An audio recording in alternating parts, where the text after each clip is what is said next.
Hello and welcome, folks. Here we are on Lecture 1, Computer Science Engineering 228A, Agile Hardware Design. We're going to get started right away in this course. This is a disclosure. I am recording in multiple ways. If you haven't seen it already, I put this course on YouTube. Some lectures are up there. The reason why I have my earbud in is that way I'm recording just myself speaking. So when you ask questions, it's inaudible on the online recordings. As a backup, I'm also wearing the Room AV for UJA in case somehow this fails. But usually I recommend using YouTube the other way to go about it, and just beware, yeah, I am being recorded. So cool. Okay, Agile Hardware Design. What are we going to do? Well, today, first lecture, we're going to do a few things.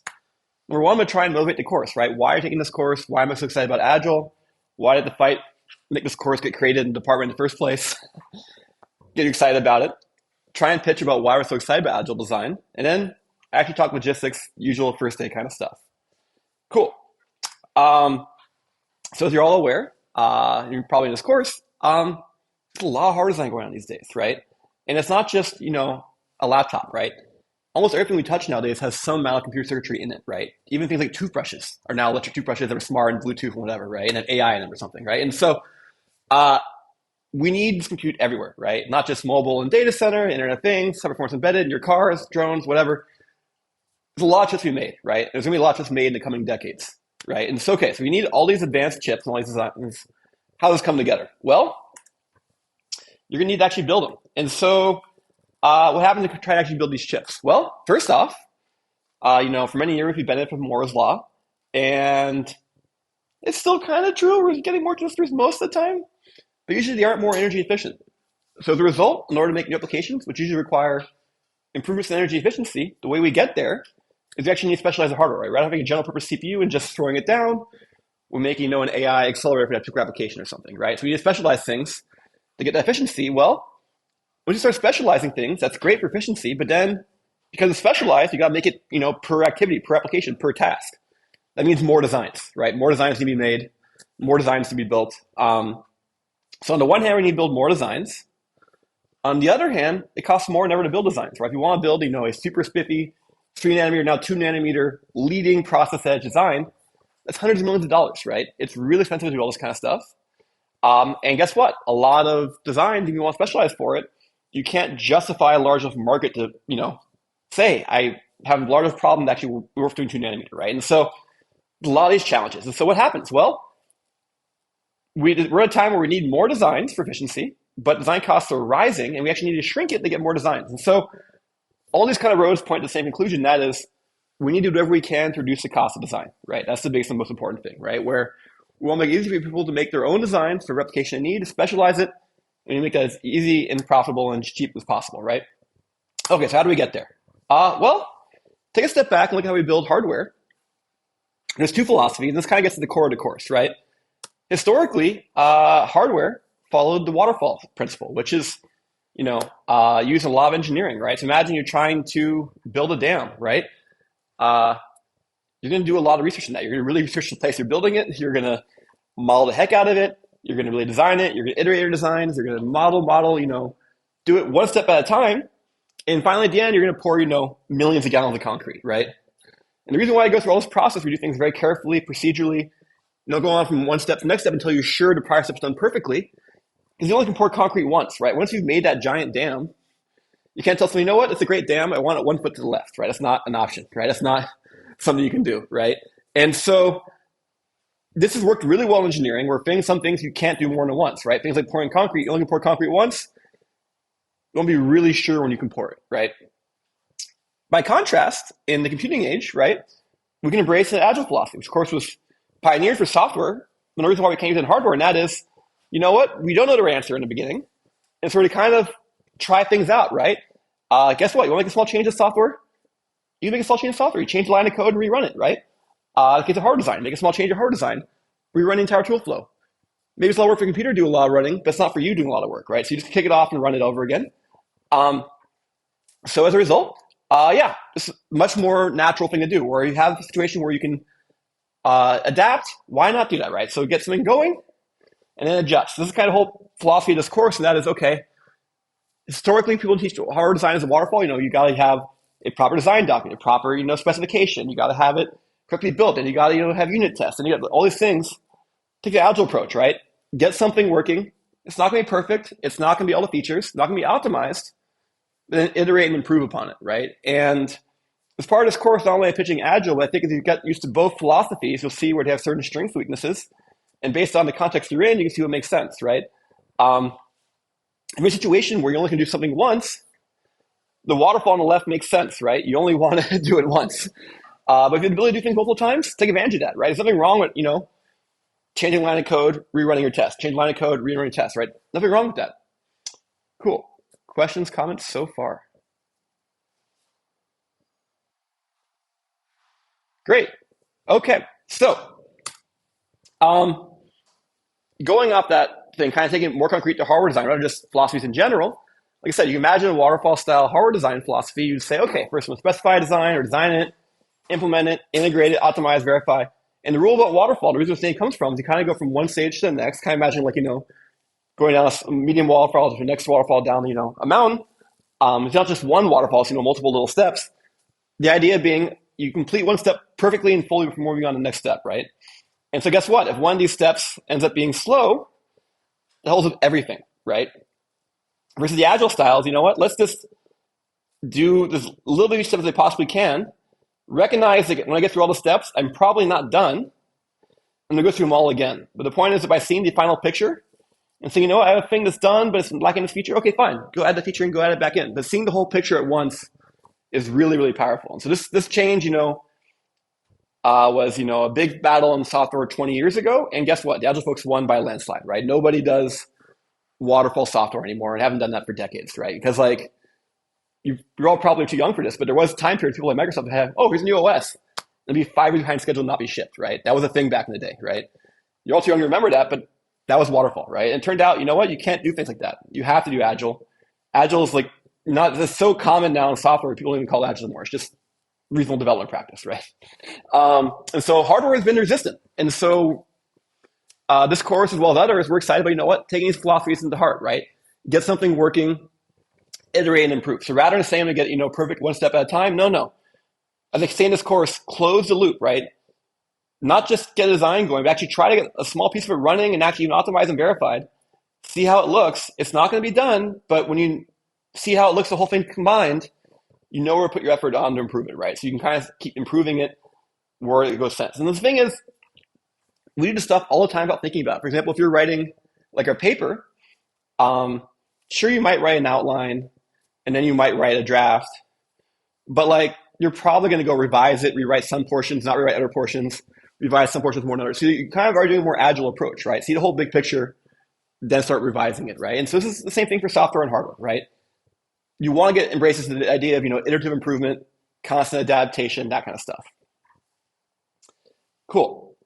Okay, so why is Agile possible? Well, like I said, the key thing is sometimes you don't know what the right answer looks like, right? Especially in software, this is where Agile kind of took off. If you're trying to build, let's say, a web app or something, you can try your best to mock up a user interface, but until people actually start using your app, you don't know if you're missing a certain feature, a certain button or something, right?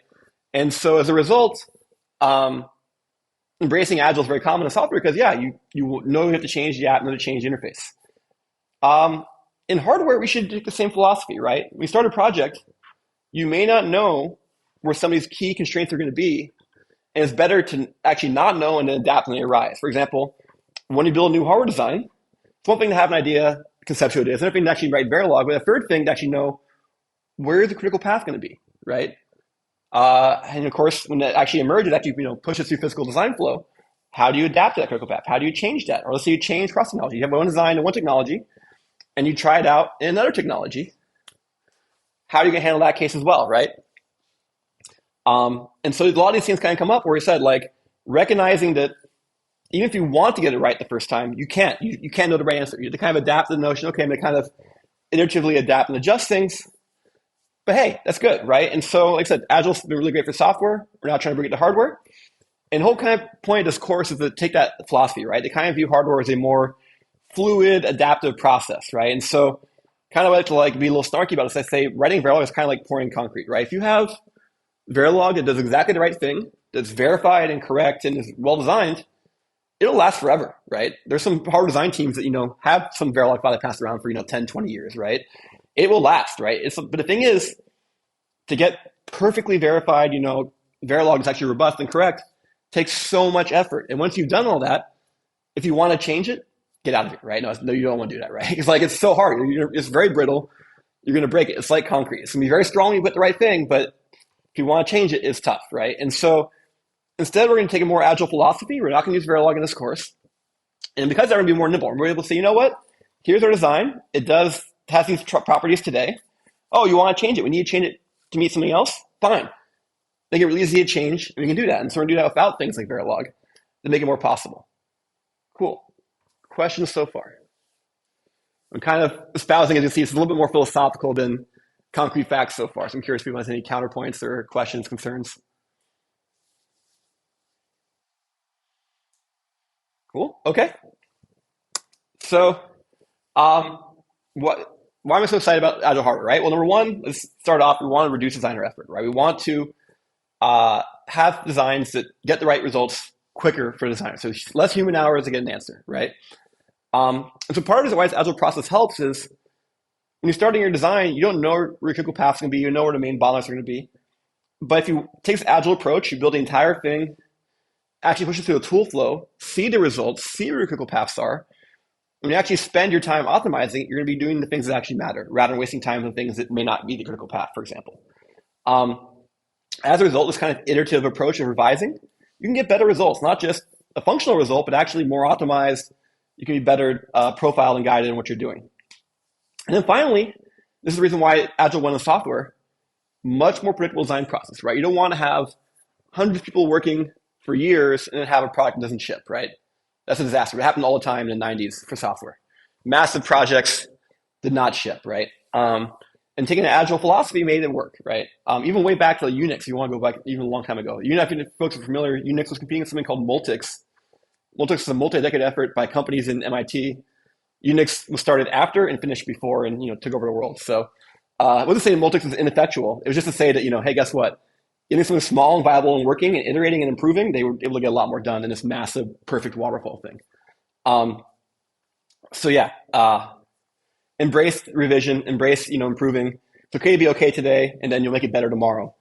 Don't hold off building the entire thing to make it perfect from the beginning. No, just get something running, and you're going to revise and improve it. It's kind of the whole idea. And so as a result, it's much more predictable, right? You have something that works. It's just maybe not as optimized as you're hoping, or maybe not as full features as you hope, but you have something, right? If you have the waterfall process, either the whole thing works and it's done, or you have nothing, right? That's not make your manager too happy, right? You want us to have, okay, well, here, I had this. It has X performance. You give me more time, I can make performance a little bit better, but here's where we are. So so it's more of improving performance rather than just not functional to functional, right? Be more adaptive, be more iterative about it. Cool. Okay, so this course kind of embodies a lot of things at once, and I want to spend a minute to kind of differentiate these terms, right? So we talk a lot about Agile techniques, which this course is about. So this kind of iterative, adaptive process. That, does not necessarily require open source. Now, this course we use open source, but you can do Agile with closed source tools and closed source designs. That's totally possible. But in this course, we're excited about open source. We're at a university here, so we're using open source things to teach, but also using open source things to put it back in the community. All the course content, of course, is available online from not just this term, but prior terms. And so, yeah, we like doing things open. But you said the key points, Agile can be done open or closed. You can mix proprietary and open. That's totally fine, Agile. But hey, we're excited about Agile and open. So it's an and in this case, right? What's interesting is if you really buy into this, you realize that, wait, Agile can reduce the effort to design things. Open source can also, of course, reduce design costs if you aren't paying for tools. Both of those things reduce the cost overall, right? So as a result, more people can participate in the design process, right? Right now, design, you need to be a big company with a lot of money. To reduce the costs, smaller companies can join in, or even universities can do things, right? That's kind of the key point. So what's fun about this for me is, researchers trying to enable all this is, hey, if we can make things, low enough cost, get more people involved, we can get a larger pool of designers involved in this process. And as a result, we'll get more designs and a wider group of designers in this process. They'll get more creative designs, etc. So this is kind of, we're at lofty aspirations here, right? We're really trying to get things out there, get people involved. And yeah, as I said, Agile is this philosophy of, rapidly iterating and improving. It's not so strictly the software stuff talking about scrums and that kind of stuff. No, it's just more just the philosophy of being adaptively improving. And then additionally, of course, in this course, we're excited about open source, but not a requirement for Agile. It's just something we're doing in this course. Cool. Questions? Sure. Okay. So then let's say we get back to the original premise of this lecture, which was, hey, we want to reduce the cost of design. How do we go about doing that? What is the easiest or fastest hardware block to develop? Anybody have a thought? Sure. A what? Yeah, so wire is definitely a component. It's usually easy to write in most languages, but just in general, what's a block that's easiest one for you to develop? An idea? Okay, so think more abstractly. What might it be? Yeah, you're all thinking very concrete. Think abstractly. Okay, in general, if you're like, what makes a block easy to develop? Sure. These are all good ideas. I think I've misguided you with the question phrasing. Um, the answer is one you don't have to write. So the one is the point is, guess what? If you don't have to write the block and you can just use it so that it already exists, that's saving a lot of effort, right? You're not even writing the code, right? You're reusing it. That's fantastic, right?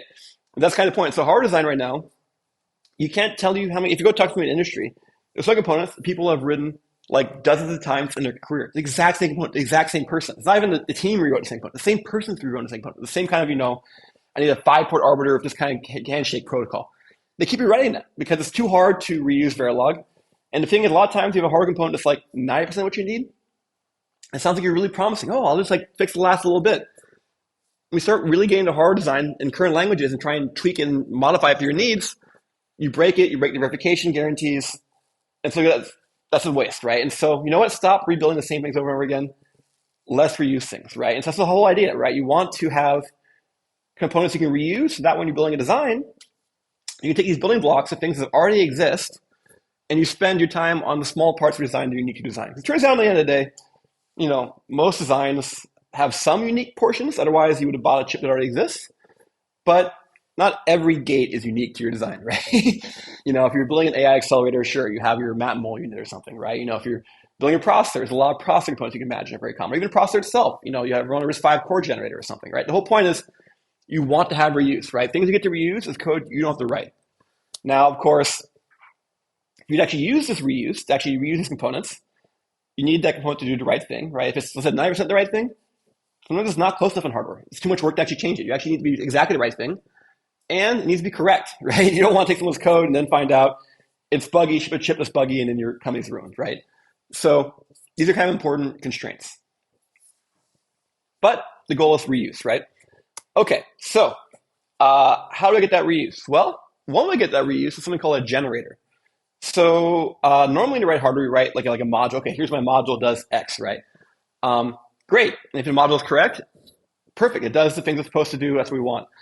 A generator is something that can produce modules, right? So in other words, rather than being a single instance, it can generate an instance depending on certain constraints, right? Now, I can't do anything, right? But let's say, for example, maybe you have like a generator for like a cache, right? And so your cache generator, you can say how many sets or ways you have, and it'll generate a cache according to those constraints, right? And so what's nice about that is by having a generator, it's much more flexible. And if it's more flexible, it's easier to reuse, right? It's not just one instance. You aren't trusting that some prior team had exactly the same needs as you. This time around, things are, changeable. Maybe, for example, you want something to say, okay, I want something like a video decoder. Okay, well, if I want a video decoder, some prior team in your company might have built a video decoder in hardware. It probably supports a certain, resolution and a certain amount of hardware systems to do that fast, right? And perhaps maybe you decide, for our team, we want to change resolution. We want to have a higher resolution. And maybe we want to use more hardware to go faster still, right? And so with Verilog, that's not really easy to reuse that, right? But if you have a generator, you can say, I'm going to change its parameters. I'm going to change the resolution parameter. I'm going to change the performance parameter, and I can get, a module for my case, right? So the whole point of generators is you put parameters in, you get hardware out. They can't do anything, but for a given, family of similar designs, a generator can handle them, right? And what's cool about that is, you can have a bunch of these generators and use them in little pieces you can put things together. And so what's fun is you take generators, they get a really big improvement with open source, right? So one of the things about open source that makes it so great is when you open source things, not only can other people use what you've made, but other times people can contribute back to what you've made, right? So you get this thing where it's like everybody keeps contributing back to it, and it gets really great. Things like LLVM or Clang, and GCC, compilers, Linux. These are all things with massive community contributions, and because a lot of communities improving it, it's far better than anyone can ever make it, right? This is not happening in hardware, right? There's not a lot of cases of open source hardware components being heavily reused and contributed by a wide range of people, right? When there's open source hardware, it's typically made by one organization and provided to the world in good intentions, but there's rarely things that a lot of different sources coming in. Part of the reason why is they aren't generators, right? So that particular hardware instance serves some companies' needs, and other people have different needs, and so that thing isn't quite what they want. But with a generator, because it's more flexible, it can be used in more cases, it could also have a larger community and have more people to contribute to it. So it's kind of fun. So right now we're in an era where generators are becoming more common, and I'm really hoping that as we have this combination of both open source hardware and generators become more common in hardware, the confluence of these two, I'm hoping, will allow us to have a real creation of actually large, worthwhile reuse in hardware, right? And even today, right, if you go out online, you can definitely find, RISC-V cores worth using that are reusable. If you go off and build your own RISC-V core today, it's a fun project, but for a lot of tasks, it's not necessary. There's plenty to choose from. But beyond the core, there's less stuff out there, right? Okay, so generators are really cool. You can make this wonderful reuse. They're very flexible. You can do a lot of stuff with them. And so how does this actually play out in the design process? Well, if the generator does the right thing, you can really think of the design generation as another step in the design flow. So normally before we say, okay, I have my Verilog, I pass it to Synthesis, it does whatever it's doing, etc. Now it's just before Verilog, I have a design generator that's going to spit out Verilog, which then gets passed on as other things, right? And so this is another step in the design flow. And if you really embrace generation, you can do pretty sophisticated things in that step, right? Cool. Questions? Yes.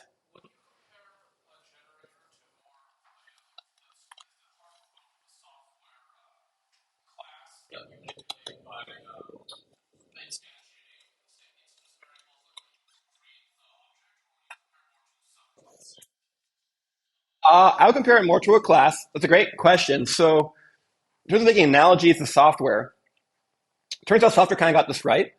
The hardware design of having a single instance, that's actually not, there's not really a parallel for that in software, right?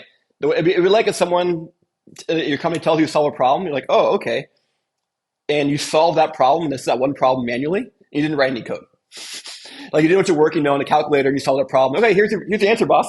And they're like, great, but now I want to solve a different problem tomorrow. Like, oh shoot, I gotta solve it again. You start working by hand again. You're like, your boss is like, what are you doing? Like, write a program, right? Make the program solve it, right? And so software, we do that, right? Software, it's not very often we run software that doesn't have parameters, right? Software has inputs, has arguments, it's flexible, right? So we're used to doing this in software. In hardware, we kind of settled for, you know what? We're going to make a piece of Verilog does only one thing, does it really well, but it's only going to do one thing and that's it. And it's like, no. Let's have parameters, right? And so generators, this idea has been around for a while. And what's interesting, people got really excited about this even before they had the right languages for it. So this has been going on for 20, 30 years. Some of the earlier attempts did things like, okay, well, we're going to have this Perl program that's a generator for a certain component we care about, and it's going to spit out Verilog and actually literally modifying the strings, right? So Perl plus Verilog, Python plus Verilog, Java plus Verilog. These are kind of a lot of the current industrial ways of doing generators. And as kludgy and maybe some of you are kind of squirming about that sounds like, realize the reason why it's done is because that generator, even when these weird commercial languages aren't designed to work together, is better than having this company rewrite the same module over and over again. If you're doing something like an on-chip network, an arbiter, a crossbar, you name it, don't keep writing that thing, right? Write a generator, get it right once, give different parameters to the generator again. Yes? So PyMetal is a hardware description language. You could write generators in PyMetal. So I would say PyMetal is part of this new family of languages. There's not just PyMetal. So this class uses Chisel, there's PyMetal, there's PyRTL, there's XLS from Google. There's a few of them out there. There's a new generation of languages, and yeah, a key feature for all of them is can you support generators. If you're making new HDL, you can't do generators in it, like, get out of here. Like, I don't know what you're doing. But the good news is they all do. Like, basically all of them support generators because it's such a cool new feature where you want to have that capability. Yeah. It's exactly the same. Great question. Yes, I'm just for recording. How generators compare to metaprogramming? It is metaprogramming.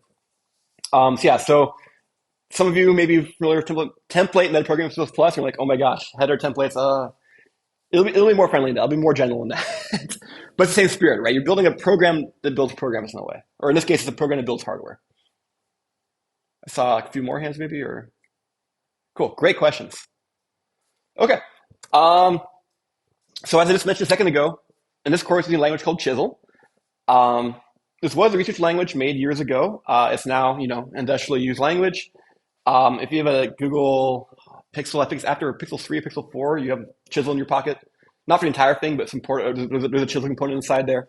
The most commonly known company to use Chisel is now Sci5. It used to have some people at Intel and Google and elsewhere. In IBM, they've kind of all converged at Sci5. That's not a rule. But anyways, why is language so exciting? It has a lot of new features, right? It's a much nicer way to write hardware. It's way better in Verilog, system Verilog. And it's this next generation of languages, right? So this is created by researchers, now in 2010, so now 13 years, 14 years later. And they kind of rode the wave of RISC-V adoption to be kind of, adopted along with it, but has a lot of nice features. And now there's a lot of new languages. We talked about PyMetal, there's PyRTL, Google has XLS. I'm going to forget some, but there's one from Intel called Dash or whatever. There's a lot of new languages out there. And they're all kind of recognizing there's a lot of shortcomings in current languages and they're trying to improve it. So why are we doing Chisel? Well, Chisel, by being virtue, has a couple of nice properties to it. In addition to all the good language features, it also, quite bluntly, is the most robust of these new languages, right? It actually has code that works and working chips have been shipped, right? A lot of the research languages from universities are really fun. As a researcher at a university, I like making them and playing with them. But the question is how much IP is there actually produced in them? How much is the language been really battle tested and that kind of stuff? Chisel's actually been through all that kind of stuff, right? So yeah, that's kind of where it stands with that. For example, even here at Santa Cruz, my colleague, Professor Jose Renau, he has his own language. And I don't know why I'm blanking on the name right now. I'm like, why am I blanking? But yes, and so you can see like it takes time, right? And so what makes Chisel so great? Number one, do the best software and do it in hardware, right? So I keep saying, take software data and bring it in hardware. What does that mean? We're going to take object-oriented programming, functional programming, put all these things together, have a lot of nice type safety and that kind of stuff, pull it all in together and get something that makes really easy to make, correct hardware in a productive manner. That's the kind of key point. There's a few nice wrinkles to it, right? So for example, I was advocating for generators. We don't have, this parameterized thing, put things together. And I said, without a language like Chisel, let's say you're trying to do a generator for Verilog. Verilog, especially system Verilog, you can have parameters. You can do some things to some extent, right? But the amount of knobs you can turn are pretty small compared to a real generator language. And so a lot of these companies said they do things like they have a Perl, Python, or even Java program that you give parameters to, and that thing, prints out the Verilog strings that would make the right result, right? Pretty gnarly, right? Writing two languages, you can imagine there's all sorts of errors that come up where you're printing out strings and concatenating strings. You can imagine that, you can easily put together things that don't make sense, and you won't know until you try and pass it to the Verilog parsing tool at the other end, right? And so, but doing a language like Chisel is one language, it's all integrated, right? It's a language you can write the hardware design, you can also write a generator, all seamlessly in the same language. It makes it really easy to kind of use it, right? Like I said, of all these new languages, what makes Chisel nice is it's more refined, more adopted, more battle tested. But who knows, right? Maybe a year or two in this course, I'll change languages, right? This course has a lot of Chisel, that's the whole point of this course, but it's not the only thing in this course, right? It's like the course of Agile hardware design, Chisel is the vehicle for us to explore that. Now, how is Chisel actually implemented? It's called an embedded domain-specific language, meaning it's a library on top of an existing language. The language it's built on top of is called Scala, which is a Java-descended language. So it runs on top of the Scala, the Java virtual machine or JVM. Has a lot of improvements over Java. What's interesting is, this language started in 2007, did a lot of cool stuff. Scala is probably most known for the Spark project, if you've heard of Spark. A lot of cool things that Scala did, Java's like, that's cool. And so Java's kind of slowly but surely copied a lot of the features. And so if you look at how is Scala today how is Java today compared to Java when Scala was made, Java 7, Java 8, most of the features that Java's added are kind of copies or watered down copies of Scala. So if Java was the way it is today 20 years ago, Scala would never have been made, but it exists and has a lot of nice properties. It's a fun language. It's a very rich language. I will say, someone that has been programming for a while and programming a lot of languages, you can get going in Scala pretty quickly, but if you want to learn all the intricacies, all the things it has there, it's a very deep language with a lot of cool things available. Um, we're talking about more language as the course goes on, but I want to kind of highlight a few things today. First off, language, which may seem a little frustrating at first, has a really aggressive type system. Everything is strongly typed, it's static types, um, and so you spend a lot of time thinking about what types things are. But the reason why you do all that effort is because you can turn something into a type error, you know, at compile time. There's a lot of classes of errors in programming you can have that code in other languages will compile, but you're doing something you shouldn't be doing, and you don't find out until you debug and figure out what's going on. So by making that into a type error you find at compile time, you actually find the error faster in some ways. You'll see when you try it out. It also is a REPL. You can have a little interpreter play in a command line. In this course, we're also going to use it in Jupyter, and that's possible by something called Almond. But we'll see all that in time. Questions so far? Cool. So as I said in summary, we use Chisel, but this isn't the Chisel course. This is a Agile hard design course that happens to use Chisel. Who knows? Maybe in 2 years I'll use that. Right now I'm really liking XLS from Google, and it's really exciting. So we'll see. Okay. What are we covering in these Agile harder philosophies? Well, as I keep teaching this course, I try to distill down what are the key ideas. 4 main pieces of advice, right? Number 1, closed loop. Like you see me make this motion, that's me making this circle, kind of drawing that. The loop in this case is that loop I showed you earlier in the slides today. I can even go back to it, right? It's this design loop, right? In other words, you have enough of a design working, implemented, and actually some sort of test bench or some sort of harness to actually answer at the other end, right? You basically want to see the whole picture as soon as you possibly can. Doesn't mean it's done. You want to see as many pieces. You don't want to be, you only do one portion, then not do another portion, right? Close it as soon as you can. For example, if you're trying to write a paper, actually write the draft. Even if it's too short, let's just see how it looks and start seeing how things are put together. We can improve it later on. But get the minimal viable thing working as soon as you possibly can. Later on, this course, we'll have a project. And for the project, same thing. I'm going to ask you to have an early deadline where you need to have something that actually generates hardware and actually runs a test bench. Even if it's going to be far from feature complete, we want to see you close the loop early and get things kind of going. Philosophy number 2, design for reuse, right? That was the whole point of this course. We want to be very productive. We want to reuse things. And well, if you make certain choices in how you make certain interfaces, certain parameters, certain generators, you make it easier to reuse things, right? And the whole point we're trying to do is we are trying to reuse things. So let's make that a possibility. Third one, make the tools do the work. Yeah, human time is precious, right? Why to have humans spending time, things can do, the machines can do, right? And as you're probably all very familiar, we're in an especially exciting time right now where LLMs are taking off, right? Where, once again, LLMs put a room of GPUs to work when you can do something yourself, right? Why search Google for Stack Overflow when you can just have LLMs tell you the answer, right? And so take the same approach in CAD, right? Why spend tons and tons of time doing something manually where, hey, if I spend a little bit of time, write some code and run this program, make the software, make the code do the work, right? So make the tools do the work, do less manually, try and do more in a more automated fashion. This is a really big one. This is the one where you try and talk to veteran hard designers. This is the one you get the pushback for. Because close the loop, they're like, maybe I'll buy on. Design for reuse, yeah, sure. They understand reuse is important. They love that. Make tools do the work. There's a lot of physical designers out there that are like, no. I'm going to do my manual improvements. And you got to really take the mouse out of their hands and no more manual improvements. We're going to make the tools do it, right? Yeah, you talk to some teams and design teams, like, oh yeah, here we're going to have like an RTL freeze. And from this point onwards, there will be 0 RTL changes because us physical folks are going to go in and optimize everything manually. And it's like, no. The physical folks should have a tool flow where they can be given RTL and then produce a design. And that way, the RTL folks keep changing, the physical design folks keep changing. But the point of the day is automate things, right?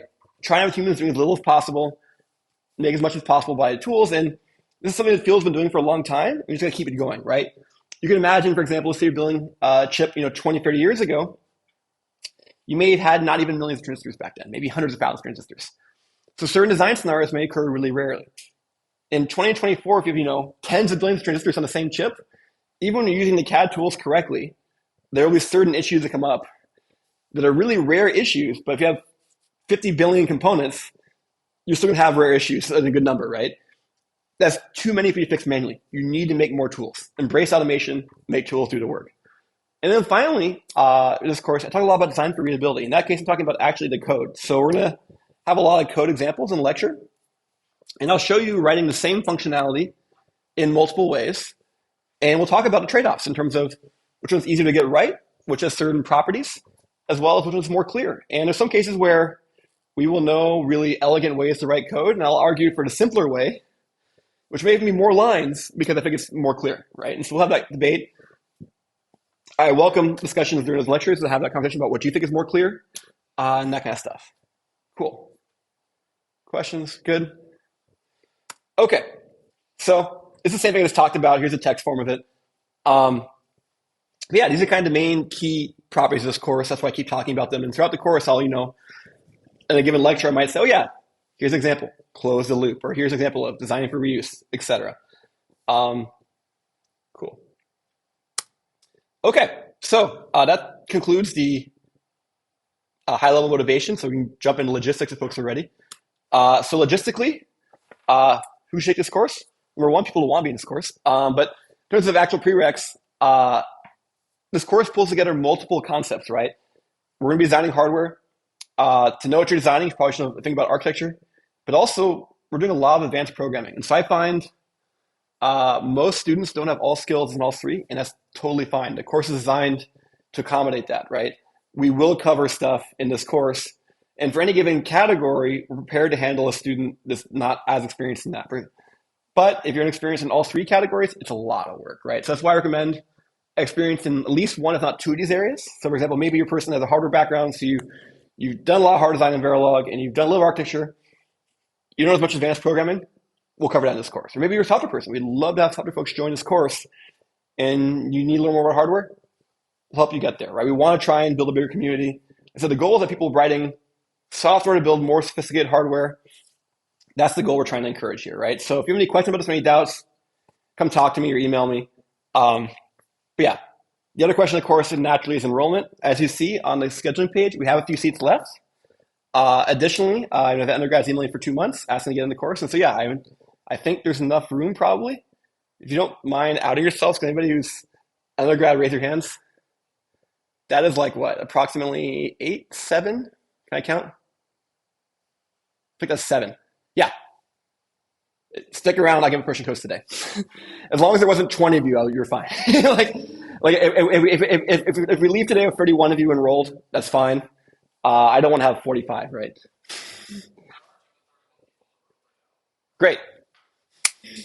So like I said, we should be able to accommodate the undergrads. I'm excited to do that. Cool. Other enrollment questions? Like I said, for undergrads, stick around. If question codes, I can hand them out in a lecture. Okay. What's the course staff? Me. So usually there's 2 halves to the slide. There's often a TA. Unfortunately, we're spread pretty thin in the department this quarter, so there's no TA. It's just me. However, I'm trying my best to support this course. And so what does that mean? I'm going to have 2 office hours, right, to try and be more available. So Monday and Wednesdays. For those of you who don't know me, I remind you I'm Scott Beamer, I'm a professor in CSE, right? This stuff kind of do for research, right? So I study computer architecture. I do open source hardware design. Many years ago for the Chisel language, I did some minor work with it. I would say I was not a major player. In my own research group, we use Chisel to build cryptography hardware accelerators. We also make tooling that's built in the Chisel ecosystem. But as Chisel's rapidly shifting, we're looking around. We may change languages in a few years. If you have any questions, number one, you can email me, office hours. Today, also, as lecture's ending, I can talk going out of the room, perhaps even in this corridor, if people have long-term questions that want to get answered right away. Cool. How is this course structured? Probably different than most courses you've taken, right? This is really kind of a fun course, selective course. And so, yeah, I came to this course, so I had to kind of petition strong to make this course exist, and I'm really excited about it. And so it's supposed to just be a fun course, right? And so we're able to kind of break a little bit of the mold. And so what's this course like? Well, really, it's a lot of talking about code and a lot of coding. But the fun part is that's it, right? Just coding, right? We're not going to be talking a lot about memorizing stuff for exams, because guess what? There are no exams. And so that's kind of the point of this course, right? And so how is it structured? Well, basically the first little more than half, almost 2/3 of the course, what they call the structured portion of the course, or basically it's like a regular course, right? I'm lecturing 3 times a week.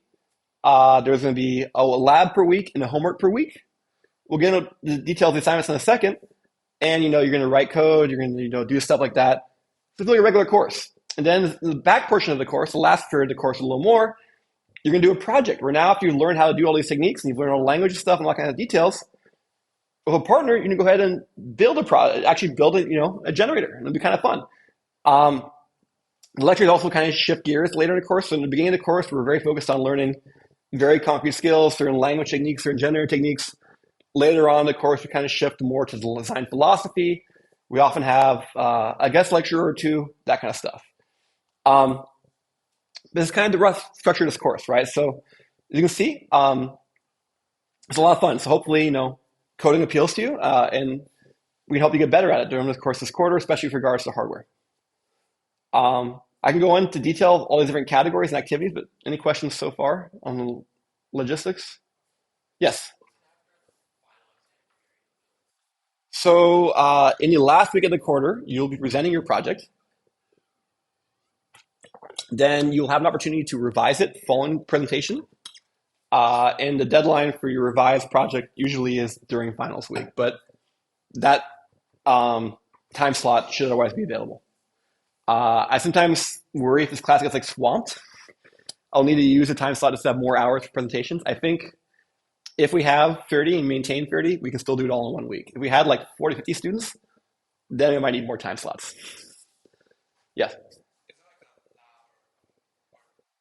Oh, is there a place to do these activities? No, we're expecting people to do this on their own. We try to make the stuff really easy to install, or even in some cases, even run it in the cloud. But if computing is a concern, reach out to me. I'll see if we can do. We can probably get you an account somewhere if you need a computing account to run somewhere. The computational demands for this course should not be super heavy duty. If you have a laptop that can really has a command line, you're probably in okay shape. Okay. Let's go through these categories, right? So first off, lectures. We're doing it right now, right? Here we are in Kresge, beautiful brand new building. My first time teaching this building. Um, as I mentioned earlier, I'm posting all these lectures on YouTube. You can see prior quarters lectures already on YouTube. They're already up there. This course uses a lot of open source stuff. I happen to give it all back. That's why it's all being captured. Um, I have my webcam on facing me, so that's only capturing me on video. Of course, capturing my screen. Um, and this is the microphone for the recording. And yeah, I've measured it. It only measures me. People ask questions. It doesn't get picked up at all. The room pickup is just for backup for Yuja. Um, cool. So with regards to the other stuff, well, turns out these lectures, if you can tell, this is Jupyter. So today, I can show you some in your browser, right? Today, it's all static content, right? It's all just, you saw pre-made slides. Some of the future lectures, I'm actually going to have code snippets in there. I'm going to go ahead, and run code, modify code, etc. And what's fun about that is you can do it too, right? These are open source. They're going to be available before lectures. You want to go download on your laptop or run it in the cloud. And you can play the same slides I'm running up during lectures. I'm trying out some code tweaks. You want to do your own code tweaks? Have at it. Or maybe you want to take notes for yourself directly into slides and then fork the repo. Go for it. Up to you. So these are all kind of linked. It makes it open source. Have at it. With regards to labs, the labs, we have two types of activities, two types of assignments early on. We have labs and homeworks.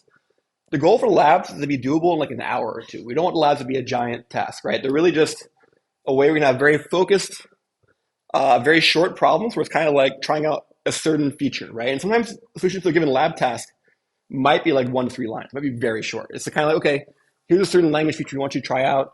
Here's a very controlled environment to try it out in just 1 line. It's inside of a Jupyter notebook. And so, yeah, it's kind of just a way to get things started, get your feet wet with that problem, that certain API. And the goal is, to have these labs done kind of early on in the process. And then you can move on to homework. And homework's going to be more sophisticated, more elaborate. For labs, you are allowed to talk to a buddy if you want to do them together to kind of help each other out. You do need to kind of submit your own code. These labs are going to be auto-graded. And so hopefully you should get feedback within some number of minutes. So we're using the auto-grader on Gradescope. And so as we've made experience in prior courses, the latency varies. But within minutes or at least hours, you will get an answer. And that's kind of for you. If you turn it in early, which you should, you can see what your score is. Oh, that score is not perfect. I should go fix that. And you fix that and you get a perfect score. And guess what? You get a perfect score. Done. No sweat. So cool. Questions on lectures, labs so far? Cool. For the homework, these are more substantial. This is where the time goes in the course. So you're going to be writing, some particular hardware components. And these are not going to be done in Jupyter. You're actually going to use this in a proper coding environment. I recommend using an IDE, an integrated development environment. For example, for Scala, the one I recommend is called IntelliJ. And for some people, this is, non-trivial. Sorry, a no-brainer. They'll of course use an IDE. Other folks are really attached to their editor. I was one of those people for a long time. I was attached to my editor. And I can tell you, even since coming to Santa Cruz, I've bought into the IDE culture, right? When you're writing Scala or Java or language like that, if you're not using an IDE, it really slows you down. The reason why I have an IDE, you can get a lot of help with the code completion, that kind of stuff. Some folks are, of course, really enamored with VS Code. VS Code is like half between IDE, it's not fully an IDE. You can make it more like an IDE or something called Scala Medals, which will give you Scala code completions. There's a link to that, how to set that up on the website, and you make sure it's still current. But yes, that's also possible. But key point, homeworks, you're writing a larger bit of code, roughly a week to do them. We give you some tests with them, but when we grade the assignments, we're going to use additional tests. So if your plan is just to, write only the module and submit it and keep submitting using our auto grader to find your bugs, that's not going to work very well. You're going to be better off writing your own tests to find those bugs faster. Yes?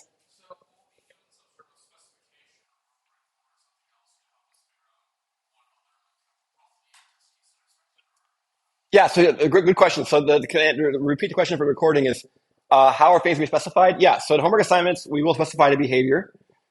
We try to be as clear as we can. There's this balance where we reuse homework problems, which is good because that means usually people have asked questions and revised the spec to answer their questions. Every so often I make new homework problems to kind of mix them in. And so new homework problems sometimes are more ambiguous, and thus we have a discussion. So yeah, please ask those questions. I will revise it. I will clarify. We're not grading your tests.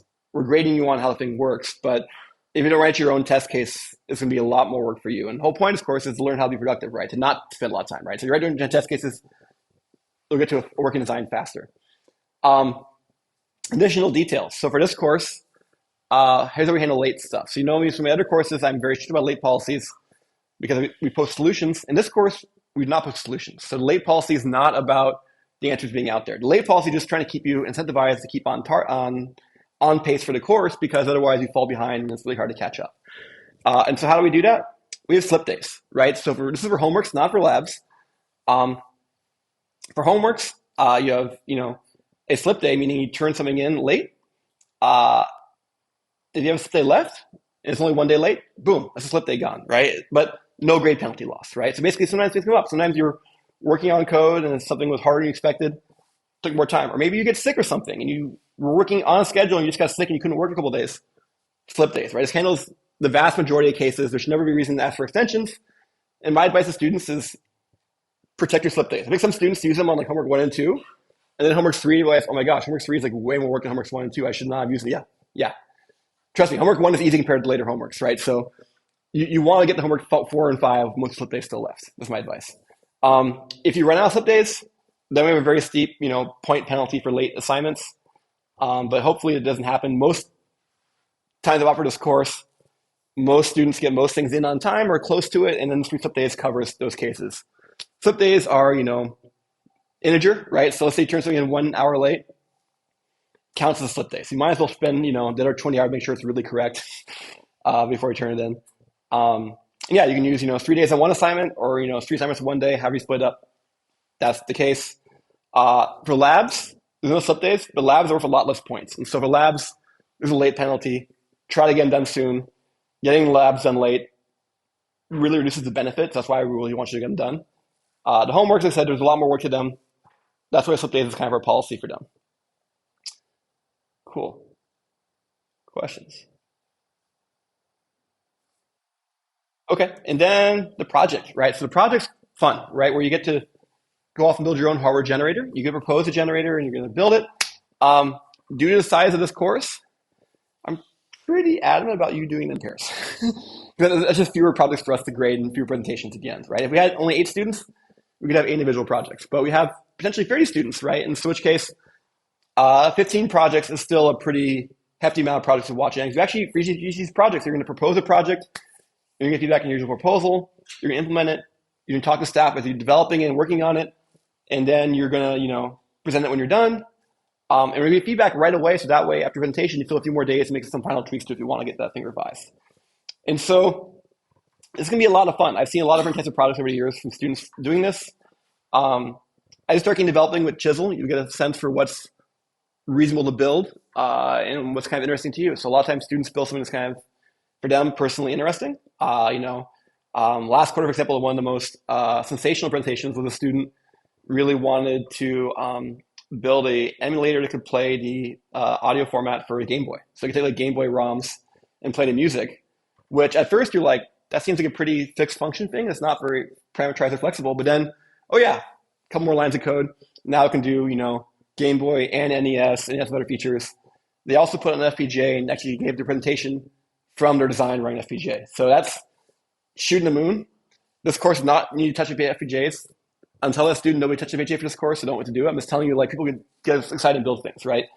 I've had students build the hardware to do GPS math, let them know your location, various types of cryptography ciphers, you name it, right? LTE, conversion for some of that stuff.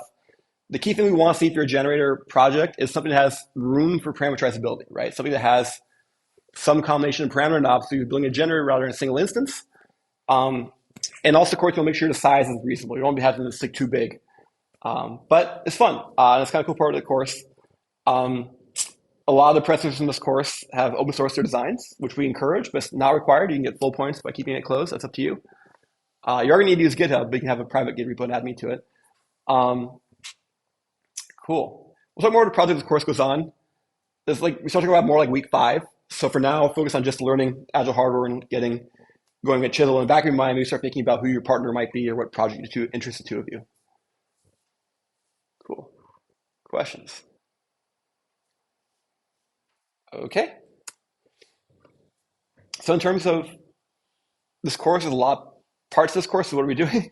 Well, this course is built on top of open source technology, right? The vast majority of what we're using is open source, and so we're really grateful. So as a result, we give back everything we can, right? So the main gateway for stuff is the public website for this course. So if you haven't already found it, you can find a link to it here. You can go search on our homepage, you can find it. Everything's up there, right? A link to the assignments, a link to the lectures. There'll be a link eventually to the YouTube recording. We also have some references up there for, various additional resources, that kind of stuff. And so for all of you watching online, this is all public open internet, right? No problem to get going. If you also want to download some of your own computing environments, instructions are all there. Now, for those of you who are enrolled students in this course, you have access to UCSC's Canvas. And so in the Canvas course, we have links for things that don't make sense for public internet. For example, for assignments in this quarter, we're using Gradescope to submit, so Gradescope links. Additionally, for interacting with each other as well as me, we have a course Slack, right? So there'll be a Slack rather than Piazza. It's finally works better for this course. We kind of can have a better experience. And so hopefully, the biggest course we've had before was 18, so now that we're 30, hopefully it still scales. But yeah, I think Slack works well. Please use the threads when you're having conversations on Slack. That way you don't kind of blow up an entire channel. But we'll do it. It'll be fun. And yeah, because it's an Agile course, you'll see me constantly pushing code changes to both of these things. That's kind of how it goes. Logistics questions, other course questions. Okay, so then what do you get out of this? Well, I started this course off really pitching, Agile hard design philosophy, why we're excited about it, we want to be really productive. But if you actually ask me, as an instructor, okay, what are the key things you're learning? I can break them into 2 categories, right? There's a concrete thing, which are very clear skills. Oh yeah, and I definitely learned how this one particular skill. What's one particular skill? Number one goal I want you to learn coming out of this course is have an idea for something you want to build in hardware. And after some amount of effort, have working hardware design, right? From idea to design that works in some reasonable amount of time, that's the goal, right? And so what does that mean in more detail, right? You can build a hardware generator. You understand how to design for customization, optimization, etc. To do that in this course, you can use Chisel, but understand that, a future version of this course, a course is like this in the university may not use Chisel. Chisel is just a choice that's arbitrary. But also to actually go about doing this, you're going to have some skill actually doing a design flow, right? You're going to know about things like how to set up a tool flow, how to do continuous integration, a CI, maybe code reviews, verification, etc. So these are kind of concrete skills, right? You're able to kind of have an idea and build a usable working piece of hardware and do it in a rather productive, nice way of a generator. That's the concrete learning goal. The meta-philosophical goal is to rather think of hardware design as a chance to write, immutable concrete things. It's more of a chance to, program, right? To use more automation, more generation, See as a more fluid way of doing it. That's what I see as the future for hardware designers. Rather than being, I'm gonna learn this magic language and this magic language will solve all my problems. No, no, no, no. I'm gonna constantly be making tools and developing them. So you may remember last fall we had folks from NVIDIA visiting us, talking about what's going on there. In particular, folks from NVIDIA are visiting us. They're there in their hardware tools team, right? And they're talking about how we have NVIDIA scale problems, right? They can pay for any tool that exists, and they do pay for tools that exist. But guess what? They have new problems that tools don't exist for yet. They make their own tools, right? And so adopt that philosophy, right? You have to uh, be willing to not just use existing tools, but also recognize chances to do programming to make things more possible. And so what does that mean in terms of more specific things, right? Hopefully I can convince you this agile philosophy of continuous improvement. It wasn't just good for coding, it's good for a lot of things. It's kind of, get something out, get something working, and then figure out ways to improve it strategically. Um, Part of a point of doing the project is to get the experience of having an initial idea, seeing how you get something working, you improve it, you present it, you get feedback, and then when you release it, oh yeah, here's the entire journey. What you learn as part of that process. And like I said, you may recognize opportunities to apply Agile elsewhere in your lives, more than just hardware design. Whew. Okay, cool. Any closing questions? Okay, well in that case, that will conclude today's lecture. I'll be available here to answer any questions as well as give out permission codes to the undergrads. And with that, I'll see you all on Wednesday.